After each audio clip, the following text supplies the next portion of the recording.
30 seconds. And we'll probably go with that Jack Del Rio clip. If not, the first segment when we come back. Second. Oh, my goodness. I got it all up and ready. All righty, my brother.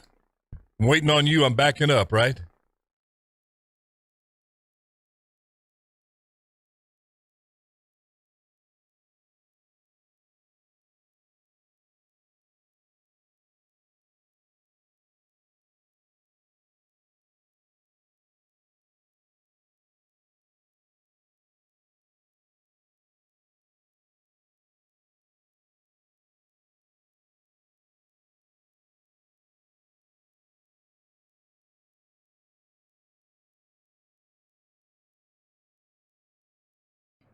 And so, my fellow Americans, ask not what your country can do for you. Ask what you can do for your country. Mr. Gorbachev, tear down this wall. What the hell's going on out here? Everybody clapping out there. Nobody. That the only thing we have to fear is fear itself. Today, I consider myself the luckiest man on the face of the earth. I'm not fearing any man. Mine eyes have seen the glory of the coming of the Lord. So, 5 seconds left in the game. Do you believe in miracles? Yes! Unbelievable. Free at last! Free at last! Thanks Almighty! We are free at last! You're listening to the Alan Aury Show on the best talk in town. Talk Radio 1550 KXEX. Call Alan now, 559-899-1550. Hey, welcome to Alan Aury No Retreat. I'm old Alan Aury, so honored and humbled as always to be here with you on thunderous Thursday here in Fresno, California, my beloved Fresno, California. I love it here. People ask me, why do you live in Fresno? And I said, because I like it. I like the people. And many times, you ever seen that dog that kind of cocks their head sideways when they're looking at you like that?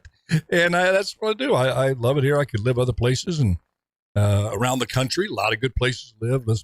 I'm in Georgia and Los Angeles, and this is a great place to live. We don't have a bay, we don't have a beach, but if you're looking for a place to raise a family and a community that really cares about one another, I don't think Fresno has a peer city in the state of California.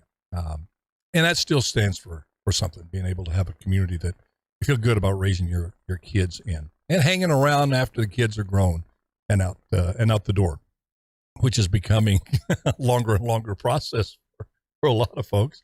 All right, where do I begin? Oh my goodness. You know, I've been told a friend of mine, well, no, first of all, I'm going to start with this because I told my buddy Lance I was going to. I just saw him over there at, Starbucks. I got to kick that habit. But Lance is out there, and he, my buddy from the gym, great guy, smart guy. We talk a lot of sports, politics. And he was sitting outside of Starbucks with another gentleman as part of their little group. They get together and talk, a very diverse group in terms of age, old guys, young guys, and in between. And there was a lovely African-American lady there who stopped me when I went in. She had recognized me as a friend of Larry Powell's. And what an honor that is to be known as that. That's way down, Bubba's way down the list of being known. If I can be known as Larry Powell's friend, man, that gets a grin on my face. And there was another couple there. We just started a conversation and we just started laughing. Somebody cut a joke, another one cut a joke, and we're feeding off each other. We're laughing. And all of a sudden the lady to the left, she's probably my age, maybe a little older. She says, "Didn't that feel good?" And I looked at her and I said, "Huh?" She said, laughing. "Oh, yeah, that sure did." And everybody's nodding their head going, they said, "Alan, that COVID just stole our laughter from us. We got to get our joy back. We got to be able to laugh with all the difficult things going on in the world. We've got to learn to feel good again and find some humor in things." And boy, was she right. And I had to rush off because we do this show live most of the time. And dadgummit, I wanted to stay there and laugh some more. And, that's why on this show I get a little silly from time to time. And I know my humor is not, but I just go with the flow how I feel. Most of my jokes are old daddy jokes. And corny jokes. The cornier, the better for me. I just find corny jokes just knee slappers. Sometimes laugh to tears with the corniest joke. That's just me. But just try to find some humor and lightheartedness and things. I've always kind of been that way. When we were on Heat of the Night, we dealt with a lot of joy. Greatest cast in the world, great people, but some very difficult personal journeys that people were on, drugs and mental health and that sort of thing. There was a lot of difficulty and challenges on that. And I seem to be the kind of the go-to individual, far be it from me to feel I have that kind of power influence. But I'd been recently saved and been close to a year sober. And so I was looking at things differently. And then, was always trying to lighten things up and always making sure that you did it at the right moment, So anyway, that was just refreshing. I wanted to pass that on to you. And as I was leaving, because I promised Lance I would do this, he said, Alan, I was almost to my truck. And around I go, hey, yeah, Lance. He says, would you please say something on the radio today? I said, sure. What do you want me to say? As long as it's, accepted by the FCC. He said, just tell people the world's a good place. I said, okay, I will. Although, what immediately went through my mind is, the world can be a really, really hard, difficult, bad, dark place. But, Lance was right, because that's not the way God intended it. I profess to be, and I believe I am. I tried to the best of my ability to be a Christian man, a Bible-believing man. And in the Bible, it said, God so loved the world that he gave his only begotten son. God so loved the world. Now, I remember what Lance was saying. It was created to be a good place. It was us with our malevolent free will. That was the greatest gift God gave us, was that free will to accept him or reject him, that went kind of sideways on things. And what we see out there is mostly man-made darkness. But, let's look at it the way Lance asked it. The world's a good place.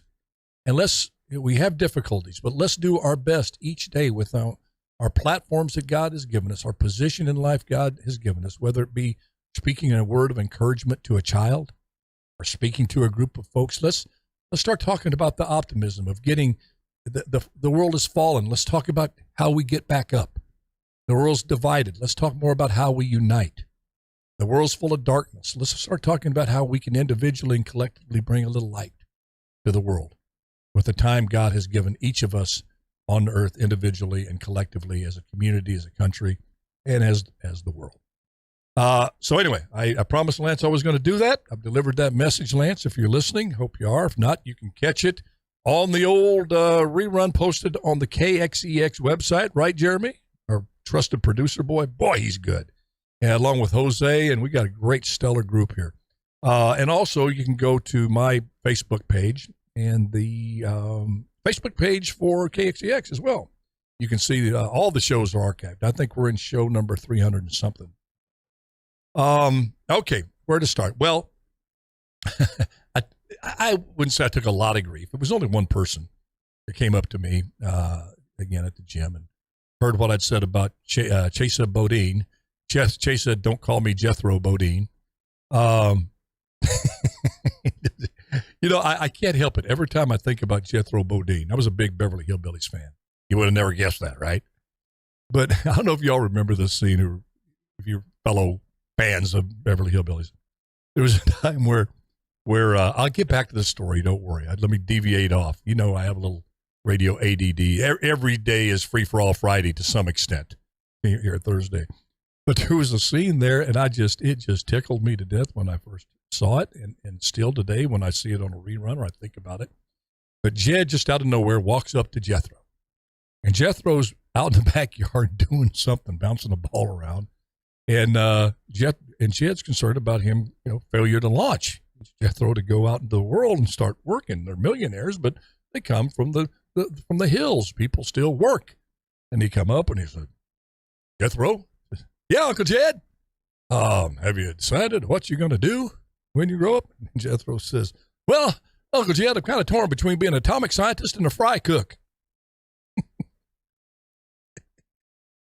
That's kind of where I'm at.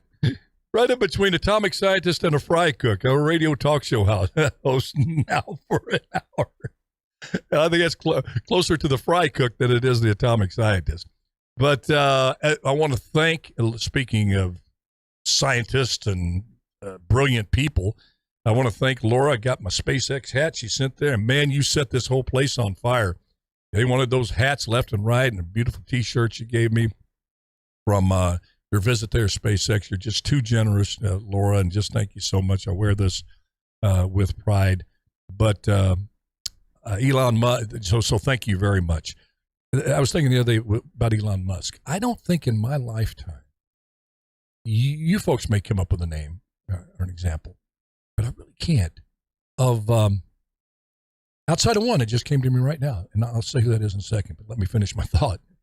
A person so otherworldly brilliant as Elon Musk. Let's face it, he operates on a little different plane than most of us. Certainly in terms of his imaginings and the belief that he can take these notions, these imaginings, and these dreams, such as Occupy Mars, and begin to do it step by step. All of that brilliance blended together with a huge amount and a growing amount of common sense. Just like the everyday person thinks. He came out with a tweet saying, about the Democratic Party used to be the party of kindness, the FDR New Deal, but now it's the mean party. And just, you treat people like you want to be treated. You have to have secure borders if you're going to have a country. You don't allow violence in one area because of your political persuasion and not allow it.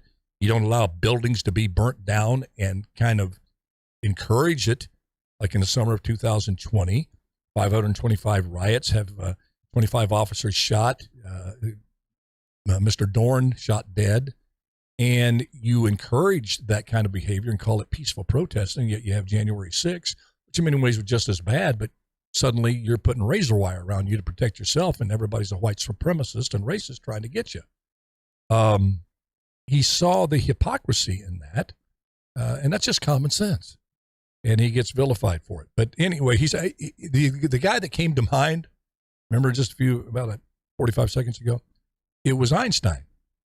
If you read about Einstein, brilliant guy, obviously, referred to as probably the most brilliant person in our lifetime. I'm sure there was people out there smarter. Einstein would tell you that, would have told you that. He was very humble. He knew how little that he actually knew, which was an insight into his common sense that he had. And a lot of the scientists get out there because they can't understand something like the concept of God. They say there is no God. Einstein was exactly the opposite. He said there had to be a creator, and he was a very common sense man in many aspects. And I think this what the country here and the world is waiting for is a brilliant individual, man or woman, with deep insights, some of those special talents that we hope our leaders have in terms of their intellect, wrapped in common sense, to emerge on the political scene and lead us out of this nightmare that we have here in our country and around the world.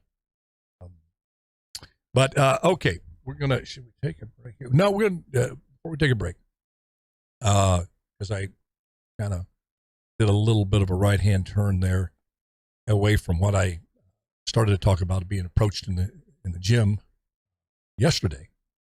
And the guy said, "Hey, aren't you being a little tough on this DA up in San Francisco that just got voted out?" And I don't know. I guess I don't know the guy. I've seen him in the gym, but don't really know him at all. So I didn't know if he was really thought I was being unfair to chase Don't Call Me Jethro Bodine in my glee that he was defeated, and by the margin he was defeated, how I was kind of gloating, which I normally don't do when somebody loses their job, even if I don't like them. And I'll tell you why I was gloating, why I'm still gloating, why I'm still happier than a pig in doo-doo that he's out of there. And hopefully you'll understand. Again, I don't celebrate somebody lose their job. That's difficult. I've lost my job. It's a bad thing. especially if you're, I'll say this, and if you're a man, because outside of a man's spiritual health, physical health, mental health, having a job gives more to a man's sense of well-being and worth than pretty much anything. And when you lose that job, you just feel less of a man. Now, we can say, well, men shouldn't feel that way all we want to, but most of us do. So he's lost his job, and I'm sitting over here just cackling the other day on our little show we did on election night coverage, and I'm still cackling. I am so happy that he's gone, and let me tell you why. Certain positions in life, you just can't be grossly incompetent. You just can't. It's not 3 strikes, you're out. It's 1 strike. And let me expound on that a little further. If you're a city councilman, and this is not any, I don't mean to demean city councilman and the power and responsibility and importance of that office, but you mess up as a city councilman, some roads don't get paved properly, trash doesn't get picked up on time, you get upset with the councilman and, doesn't do a good job. We feel the effects of it. We don't like it. We're able to kind of live with it till we get the individual out, till they're termed out. You don't recall them. That's what happened to Chase said, don't call me Jethro Bodine. You can go down the list of the county supervisor, very important, what Buddy Mendes does.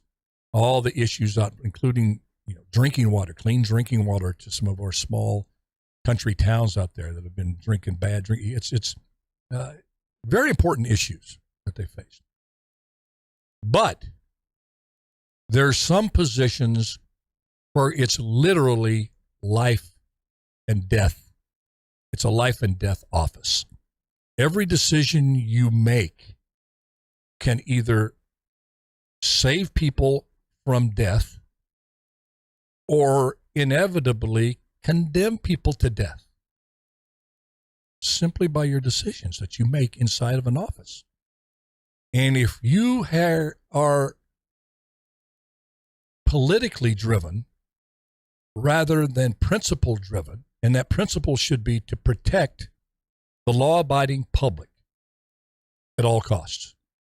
That's what DAs are sworn to do, to protect us, people who elect them in our various jurisdictions around the country, against all enemies, foreign and domestic.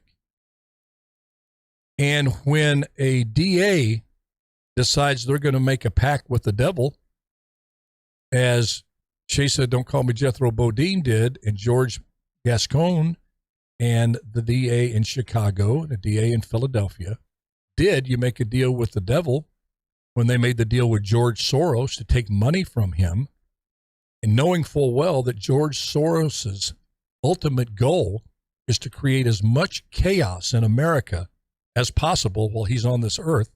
So America as we know it will be destroyed because he thinks that's would be good for the world.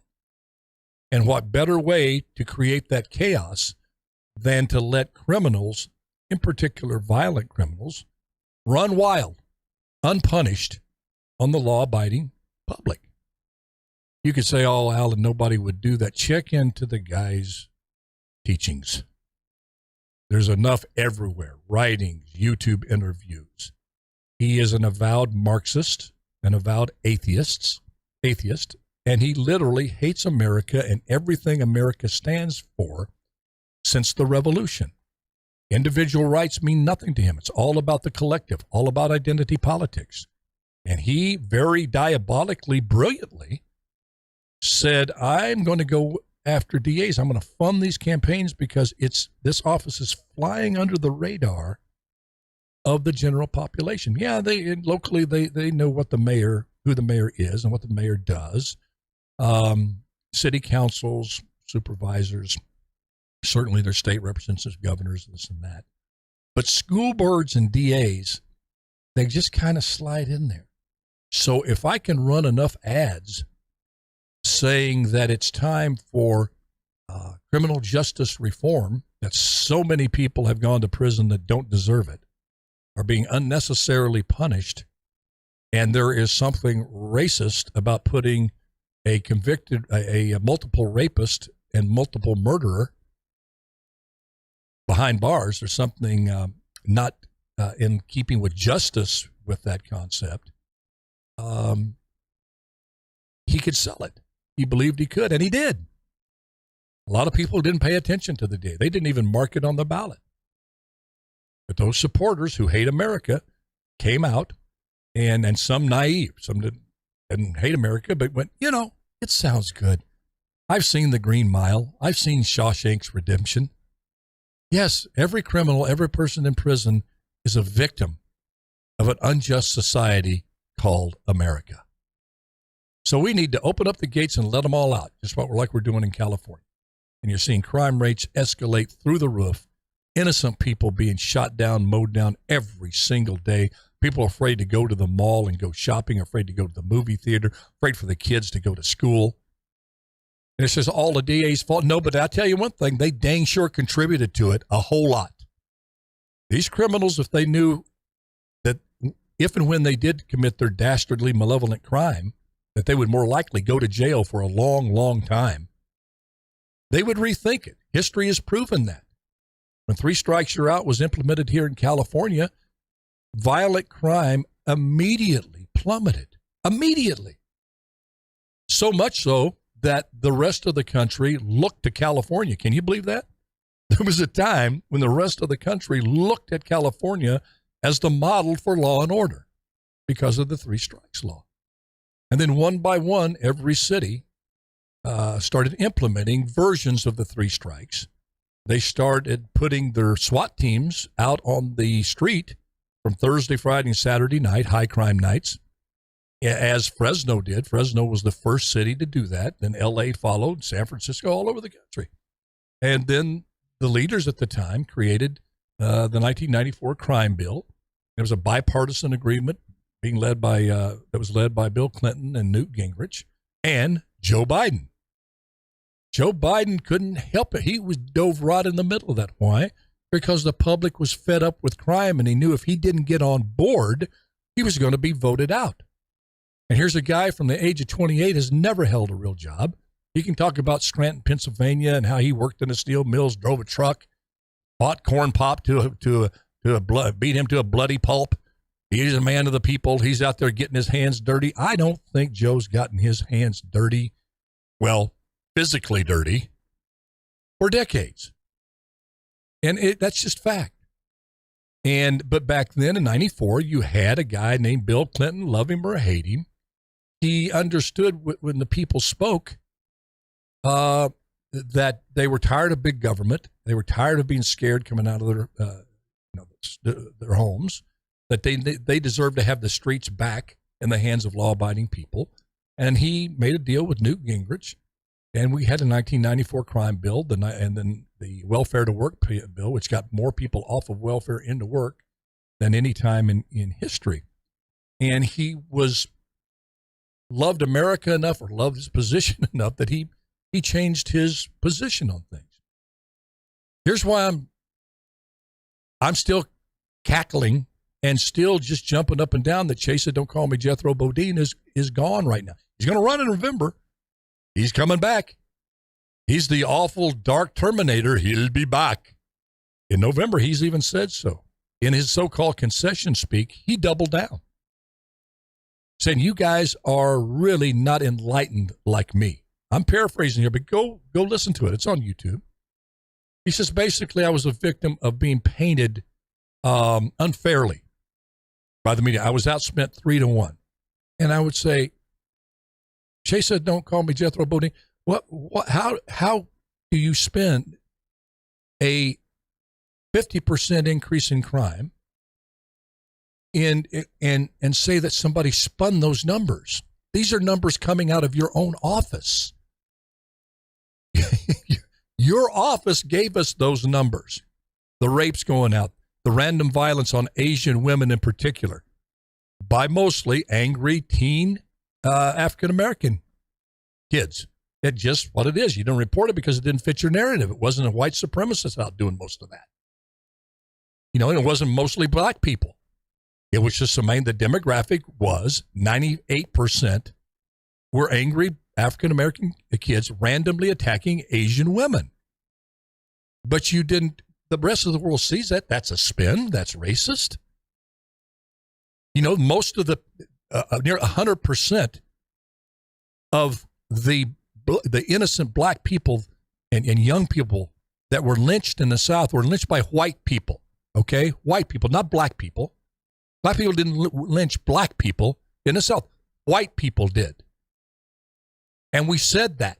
We acknowledged that. We didn't call that unfair racism. It was just something called the truth. And you hid the truth from people. You kept this agenda of not just soft on crime, enabling crime, while you put the people, law-abiding citizens that couldn't even go out on the sidewalk without worried about stepping on human feces. In fact, we have this little, Jeremy's going to put up this graphic. Now, this is San Francisco that they did. Radio folks, you can't see it, but it's social media folks can. That's San Francisco, and that's where all the human feces has been found. The really red, it's in brown, and that dark brown area is where multiple findings, uncoverings of human feces were found.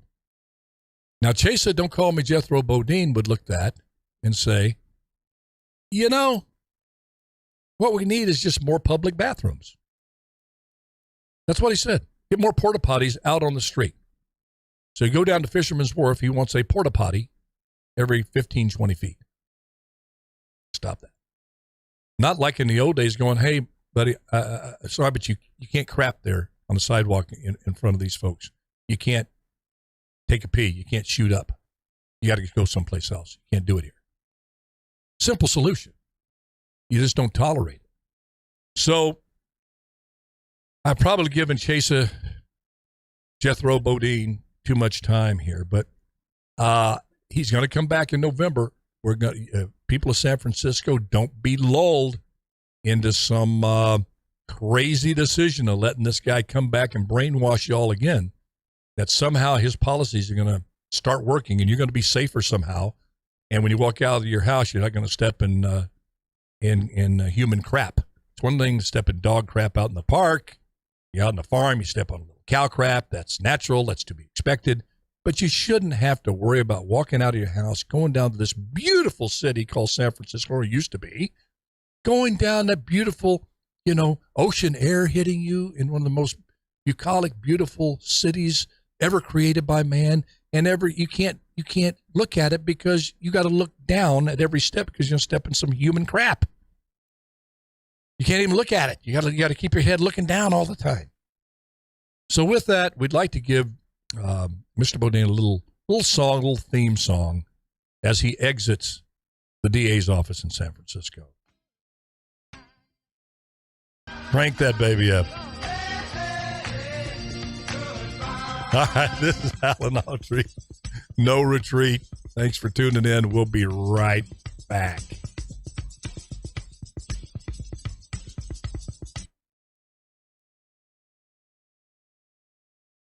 Laura, I see you're calling in. I'm going to go to you. I missed you yesterday, so hang in there.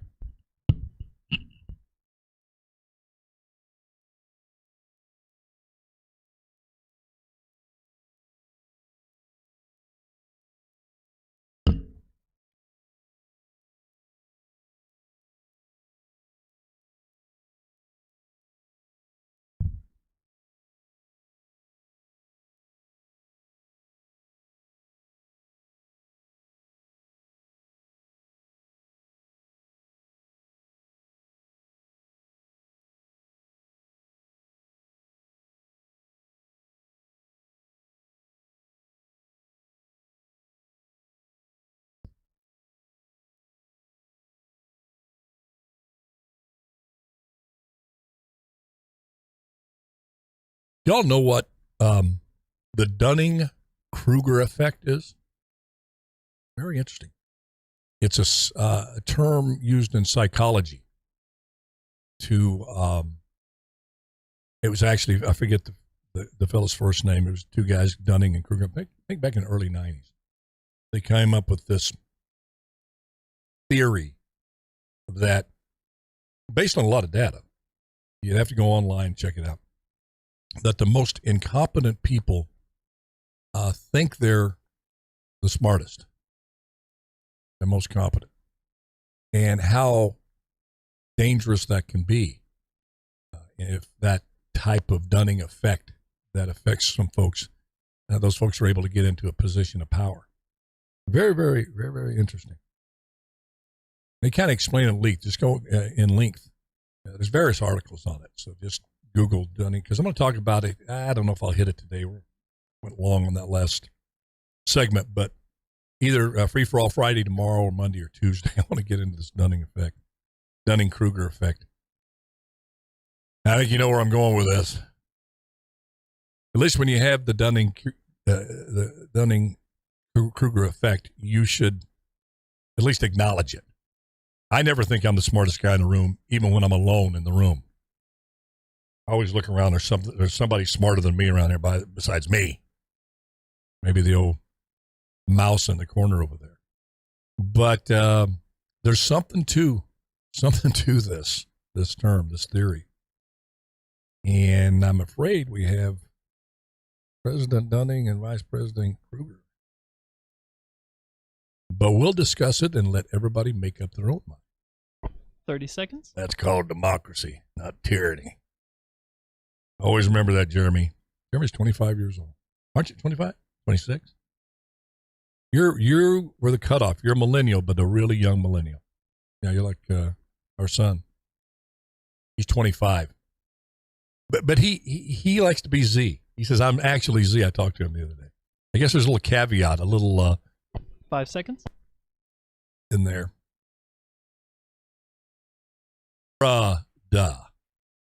Are you there, Laura? You have new info on Mr. George Soros?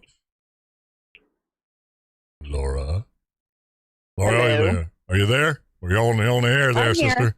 You're on the air. Everybody can hear us now. What you got on your Oh mind? my God. Okay, well, first of all, I've decided that you must be my good luck charm because every time I send you an email about Afghanistan, something Yes. good happens. I'll keep them coming then. Hours later. Keep them coming. Yeah, I've got an email coming your way too, and we're going to talk some turkey. I think you're going to like it.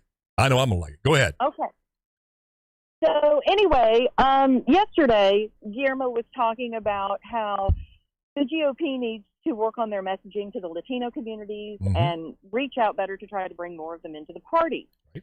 Well, I thought it was kind of ironic that he said that because George Soros just bought 18 radio stations in 10 cities that were all, 14 of them are Latino conservative talk radio stations, and the other 4 are FM radio stations that they intend to convert over to talk radio. That cost $60 million, and they have another $80 million in reserves to buy more as soon as this sale is finalized. That is just diabolically brilliant. You got to hand. Okay, he is incessant. You got to hand it to this guy. He hates America it's- so much. That's all he thinks about, and he is brilliant. He's like Putin. Well, You may hate Soros, here's but he's another not part. dumb. You hate Putin, but he's not dumb. Well, here's the even worse part of it. We have a national teacher shortage. Yep. Here in this country for a variety of reasons, mostly because we treat them like garbage. And 34 school districts have decided they're going to import teachers from Latin America to start this fall. Now, my problem with that is that George Soros's foundation, Open Society, controls the entire education system from kindergarten all the way up to university, through university, in 22 Latin American and Caribbean countries. Goodness gracious. So that means all of those teachers that are coming here have been educated by Open Society Foundation. See, that's the termites in the house. You know, you go That's in what and, makes you if you don't check for termites, well, think about it. People have a home, they come home each day from work, everything looks the same. You know, they don't say anything, get up, go to work, go back, do the thing, have their parties, birthday parties. They live in their house, everything seems normal. But all the while, those termites are around there eating away at the foundation of your house. Then one day you come in, You close the door and your whole house falls down because you didn't check for the termites. You didn't deal with them. And I don't mean this to be, God loves George Soros as much as he loves me or anybody else. I get all that. But, and I don't condemn anybody to hell. That's God's job. But I can sure as, condemn behavior and horrible, evil behavior. And it's like Forrest Gump's mom said, dumb is what dumb does. Evil is what evil does.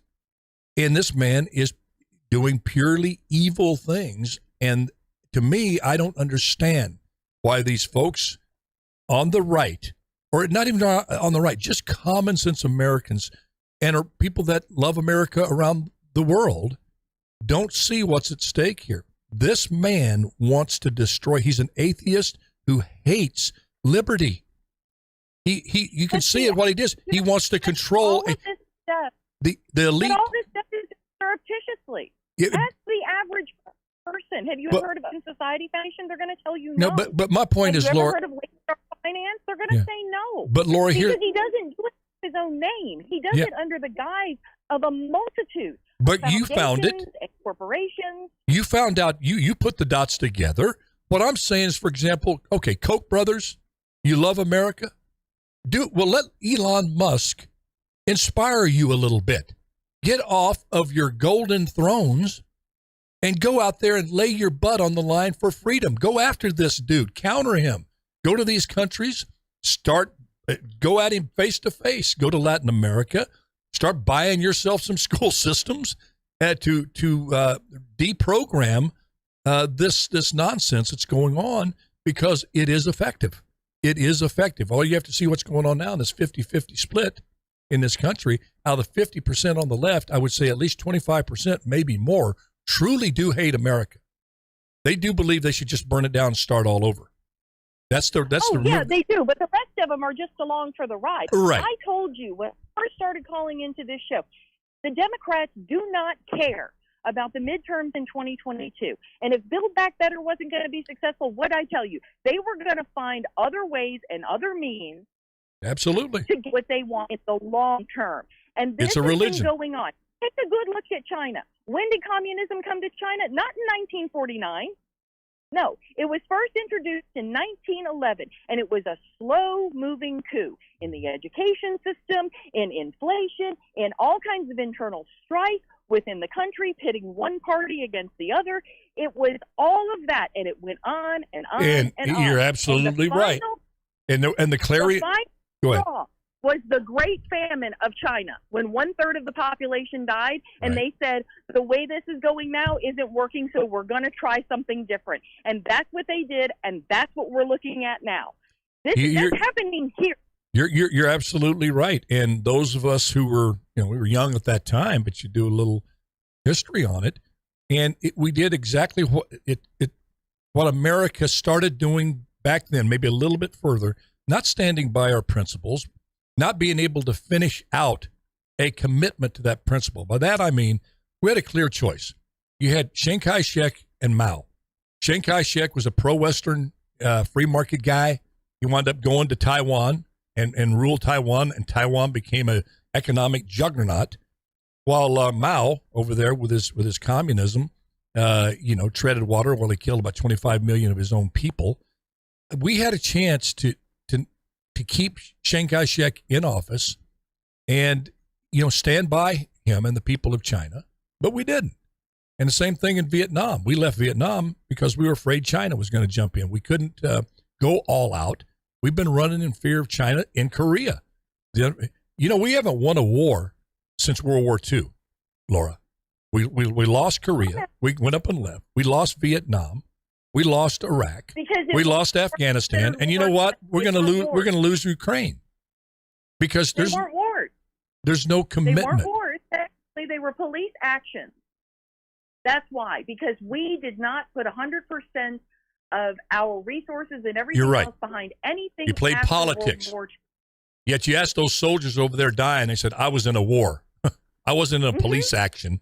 I got killed in a freaking war." But you're right. They politicized it. And that was the thing. Oh, it's the Vietnam conflict. Gosh, that makes people mad, especially folks in my era who lost friends there. normally. You just keep on living your life. We don't have to do any type of, domestic, changes. We don't have to start rationing food. We don't have to do any of those things. The moment the American people have to start making sacrifices, that's when it makes a difference. I mean, look at it during the Depression. Look at how the innovation that came about, the number of people that bound together to do things for the betterment of their own communities and everything else to survive. It's only when we are at risk that we actually stand up and do something. And that's the biggest problem with our media today, is they keep us in a state of fear and confusion. Absolutely. No doubt about it. In fact, it was one of my talking points today. I won't be able to get to it and get it on Free for All Friday. But let me, if you can you stay on the line? Yeah. Okay, I want to change subject because I want to get your opinion on it. I just looked up, I don't want to spend a lot of time, just one thought on what I'm about to say. Then I want to go to this January 6th production that's going to be happening tonight with Cheney and the Hollywood producer there. CNN just reported that they have done a poll, and that 57% of the voters say whichever way the Supreme Court goes on Roe versus Wade, it will not affect how they vote. Do you find that surprising? No. I don't either, but mildly, I'm at that big a number. They said basically, no, I'm not going to get angrier and vote this way, or I'm not going to get a sigh of relief and vote this way. And it was like 37%. It was 57% said flat out, whichever way it goes, whether I'm pro-choice, pro-life, whatever the Supreme Court says, that's not going to affect the candidate I vote for.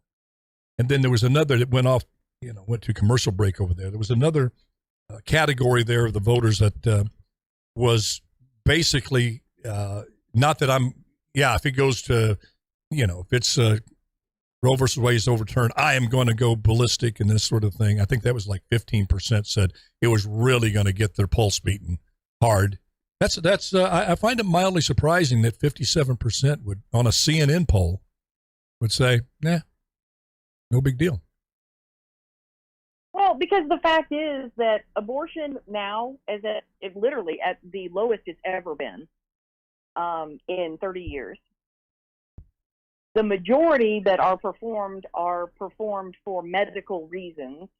And so by and large, the majority of voters aren't affected by that because at least half of them are men. So they're not going to be going out and getting one. I mean, unless, you believe that men can have babies. And the things that are affecting people most in the immediate is not the idea of, what if I ever get pregnant and can't carry a baby? It's, I can't get to work because I can't pay $6 a gallon for gas. Or I can't keep my electricity on because I'm paying $6 a gallon for gas. Mm-hmm.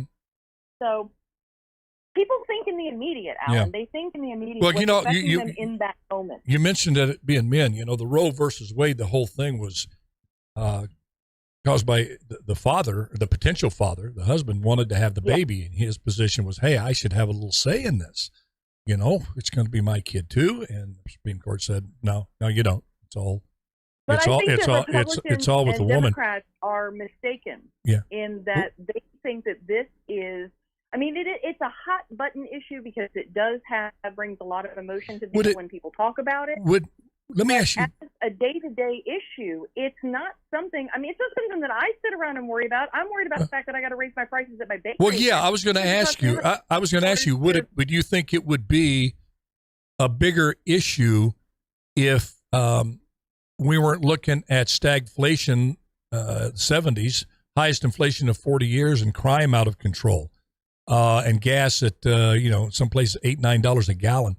Do you think it would be a bigger issue, more of a campaign issue, if, say, those numbers were normal and we had a healthy economy? I don't know. I don't know the answer myself. I'm just putting it out there. I'm kind of mildly surprised at that 57%. I'm kind of still trying to process that. Well, the reason that I don't is because our young people today are more educated about their reproductive health. They have greater access to a variety of birth control methods so that doesn't happen. That's a good point. I mean, that's a good point. That's a good point. That is a good, and I'll tell you flat out right here, I had never considered that into the equation. I'm still looking at it from old school rules, just black and white there. And, they're telling me about, hey, if you overturn Roe versus Wade, they're going to be performing abortions with coat hangers in the alleys in New York. That same argument. That's for dramatic effect. I do worry about some states that have trigger laws for people that were in the position that I was in, because let me tell you, there was a situation in Ireland, and I'm sure you know that Ireland had very, very, very strict abortion laws. Irish Catholic. And one of the I'm not. I'm Irish Catholic. Yeah. Go ahead. I'm Irish Catholic. I'm from a long line of. Are you Irish Catholic? Oh yeah. Oh boy. When I was 3 years old, I sang the night that Patty Murphy died to Santa Claus, and my mother wanted to crawl in a hole. Do you still tear up when you hear Old Danny Boy? No, my Wild Irish Rose gets me because that was my grandpa's favorite. Do you? He'd get drunk and make all the kids sing it. Yes. What are these? Help me out. There's a group, and they're all women. They're from Ireland, and they just sing like angels. And they do a version of Old Danny Boy that I just cry like a baby when I hear that every time. When I'm kind of feeling the mood, I'll click it on YouTube. Gosh, what's the name of that group? You got to know who I'm talking about. They're 4 girls. They sing like angels, or ladies, not girls. Well, to me, probably had to dance to one of their songs. Yes, I had to take Irish. Yeah, I will think of. Hey, let's do real quick. We're running out of time here. In fact, we're not even going to take a commercial break. We've got this production coming out on January 6th tonight. The debut. Don't miss it. Set your DVR. You don't want to miss this. It's called the January 6th hearings, starring Lynn Chaney and Adam, whatever his name is, guest star Adam Schiff and Kissinger. I keep calling him one of Kissinger, like Henry Kissinger, but Adam Kissinger. Kissinger. Isn't it so, wherever you stand on this, isn't this so ridiculously pathetic and insulting that you think you're going to be able to put on this production? You hire a Hollywood producer to spin your information. I mean, think about this, folks. You only hire a producer and you say, okay, we want you to cut this for maximum effect. You're going to have a lot of footage of the events on January 6th, which I condemned, not the peaceful protest, but going in the Capitol 100%. But I'm from the movie industry. I know how this works. You're going to see tonight, folks, a lot of in-tight footage, okay? If you and the camera's going to be moving, like there is just absolute violent chaos going at all times, voices screaming, yelling. They're going to edit all of those together. You pull back and you do what they call a master shot. It looks like an AARP convention. It's like people on walkers and cameras.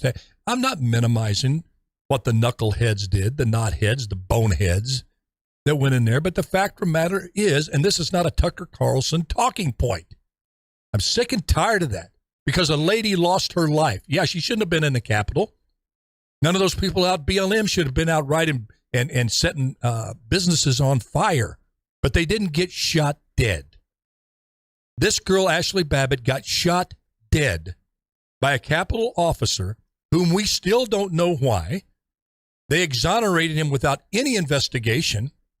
They didn't give us the details of here's what we found, why he was warranted, the shooting was warranted and valid. Never a report on that at all. Just a woman shot dead through a window because a man felt he was fearful for his life with 4 other armed guards around him. That's what happened. That's the one long story. No guns confiscated. And then me just saying, let's look at this and talk about this because it doesn't make sense. It doesn't seem right. It doesn't make me a Tucker Carlson brain dead right-wing wacko. That woman had a family. Yeah, she shouldn't have been where she shouldn't have been. Well, those people outside of Brett Kavanaugh's house shouldn't be there either. Should you mow them down? Well, somebody tried to do that yesterday from Simi Valley. Some knothead took a 9mm, drove across country, was outside of his house ready to kill him. Thank goodness for law enforcement. And you know there's people in this woke left that are saying, shucks, almost got him. You know why? Kavanaugh dead, Biden gets to appoint a Supreme Court justice. This is how lethal the woke far left is.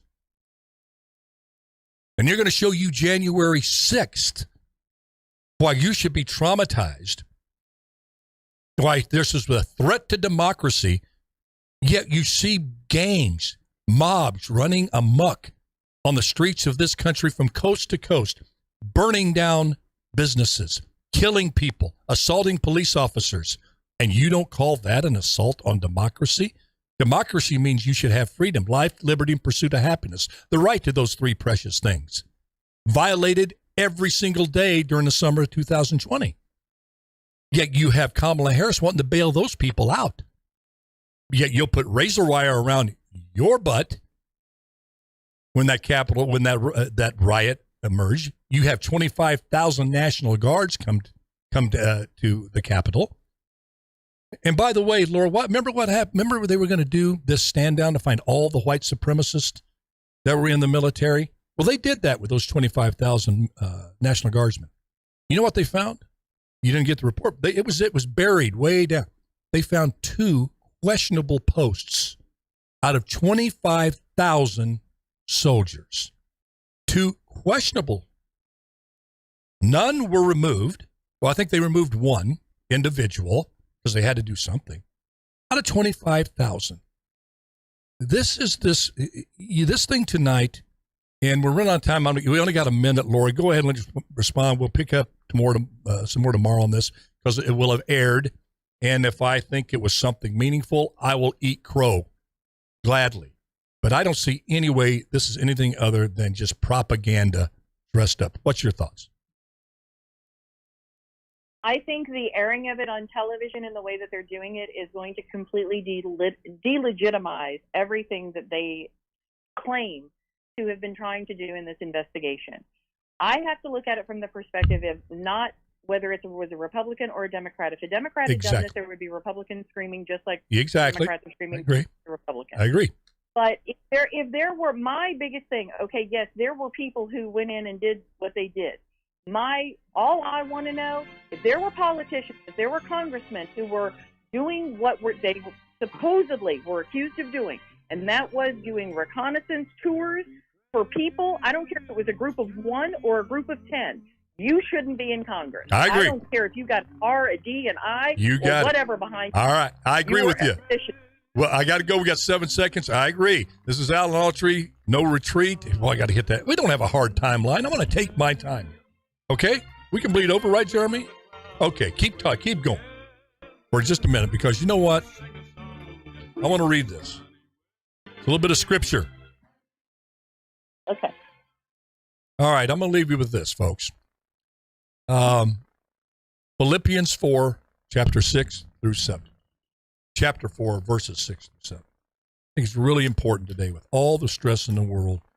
We go to the God of peace, the God of joy, the God that gives us perseverance and strength to get through the most difficult times. And I think you find that in this passage from the Bible. It said Philippians 4, chapter 6 through 7. Write that down because it's brought me, and the only reason I've got it written down here, I paraphrased it, but I want to get it exactly right from the New International Version. And it says this, be anxious for nothing, meaning don't stress, but in everything by prayer and supplication with thanksgiving, let your requests be known to God. And the peace of God, which surpasses all understanding, will guard your hearts and minds through Christ Jesus. Isn't that comforting? I would really encourage you to underline that in your Bible. Write it down on something because it's over the years, as most of us have, faced a lot of difficult circumstances in life. And we will continue as long as we're on this earth. That's just the nature of life. That's how God made it. And I'm like Mother Teresa, when I get to heaven, I'm going to say, God, you got a lot of explaining to do. Why this, why that? But I'm going to read it one more time, okay? Just close your eyes and think about this.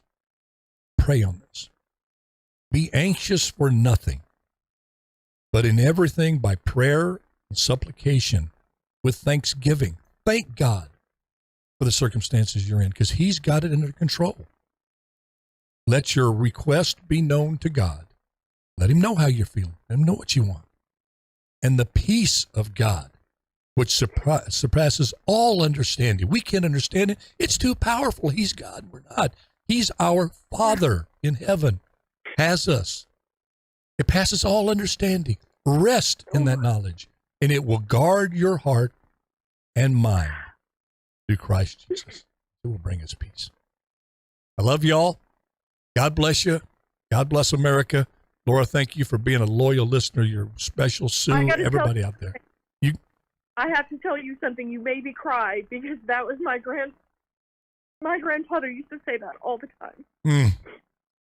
Laura, I love you. He was probably one of the most important people in my life. I can't believe you said that. I've got chills. I love y'all. Laura, I love you. You stay strong, everybody out there.